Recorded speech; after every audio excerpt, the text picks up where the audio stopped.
तो आज हम धातुओं की दिलचस्प दुनिया की गहराई में उतरते हैं। हमारे पास जो नोट्स हैं वो धातुओं की सक्रियता, पानी के साथ उनकी प्रतिक्रिया और उन्हें धरती से कैसे निकाला जाता है इस पर हैं। और हमारा मकसद है इस जानकारी को मतलब समझना और याद रखना आसान बनाना। चलिए शुरू करते हैं। मुझे याद है स्कूल में एक बहुत मज़ेदार ट्रिक होती थी धातुओं की सक्रियता श्रेणी को याद रखने की। एक वाक्य था, please stop calling me a careless zebra, instead try learning how copper mercury saves gold platinum. हाँ बिल्कुल। और दिलचस्प बात यह है कि इस एक वाक्य में धातुओं की पूरी सूची छुपी हुई है, मतलब उनकी प्रतिक्रिया करने की क्षमता के घटते क्रम में। अच्छा। प्लीज से पोटाशियम जो सबसे ज्यादा सक्रिय है से लेकर नीचे प्लैटिनम तक जो सबसे कम सक्रिय है। मतलब पोटेशियम सोडियम सबसे ऊपर, हाँ, और सोना प्लैटिनम सबसे नीचे। हाँ। पर ये सिर्फ एक लिस्ट तो नहीं है। नहीं नहीं, बिल्कुल नहीं। ये क्रम ही आगे की सारी केमिस्ट्री को समझने की कुंजी है। असल में हर धातु स्थिर होने की कोशिश में है। जो सबसे ऊपर है जैसे पोटेशियम, वो अपना इलेक्ट्रॉन देने के लिए इतने उतावले होते हैं कि मतलब किसी भी चीज से तुरंत प्रतिक्रिया कर लेते हैं। अच्छा, तो इसीलिए गहने सोने और प्लैटिनम के बनते हैं, लोहे के नहीं। बिल्कुल सही। सोना और प्लैटिनम जैसे धातु वो पहले से ही काफी संतुष्ट हैं।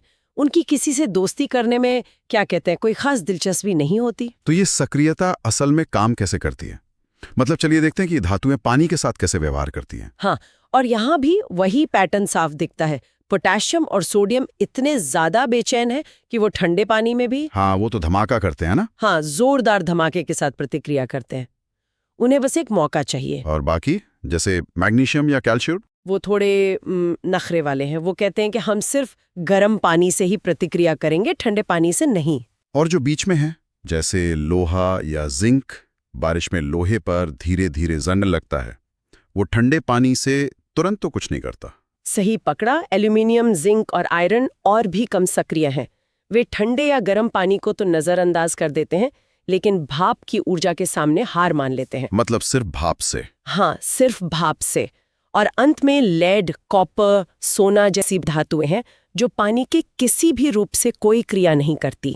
तो इसका मतलब ये हुआ कि धातु की सक्रियता का इस बात पर भी असर पड़ता है कि हम उसे जमीन से कैसे निकालते हैं। बिल्कुल। ये एक बहुत जरूरी सवाल है।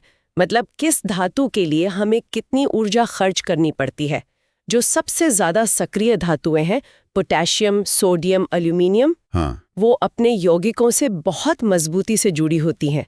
उन्हें अलग करने के लिए इलेक्ट्रोलिसिस जैसी एक बहुत शक्तिशाली विधि की जरूरत होती है। इलेक्ट्रोलिसिस वो क्या होता है? इसे आप ऐसे समझिए कि एल्यूमिनियम और ऑक्सीजन के मजबूत रिश्ते को तोड़ने के लिए बिजली का एक हाई वोल्टेज शॉक दिया जाता है। अरे वाह, तो इसमें तो बहुत ज्यादा ऊर्जा लगती होगी। बहुत ज्यादा। इसीलिए बड़े एल्यूमिनियम प्लांट अक्सर उन जगहों पर लगाए जाते हैं जहां बिजली सस्ती हो। अच्छा, और जो बीच वाली धातुएं हैं, लोहा, जिंक, उनके लिए हम कार्बन का उपयोग करते हैं। ये एक तरह की केमिकल लड़ाई है जहां ज्यादा तापमान पर कार्बन लोहे से ज्यादा ताकतवर हो जाता है और ऑक्सीजन को उससे छीन लेता है। और सबसे नीचे वाली धातुएं, सोना और चांदी, वो तो संत है। वे ज्यादातर मतलब प्राकृतिक अवस्था में ही मिल जाते हैं। मतलब शुद्ध? लगभग शुद्ध, क्योंकि वे किसी से बंधन बनाती ही नहीं। उन्हें बस थोड़ा गर्म करना या साफ करना पड़ता है और वो तैयार है। कोई खास मेहनत नहीं। तो हमने देखा कि कैसे धातुओं की सक्रियता की एक सीधी सी लाइन ही सब कुछ तय कर रही है। कौन पानी से कैसे प्रतिक्रिया करेगा और किसे निकालने के लिए कौन सी विधि अपनाई जाएगी, सब कुछ एक दूसरे से जुड़ा हुआ है। बिल्कुल। और ये हमें सोचने के लिए एक विचार देता है।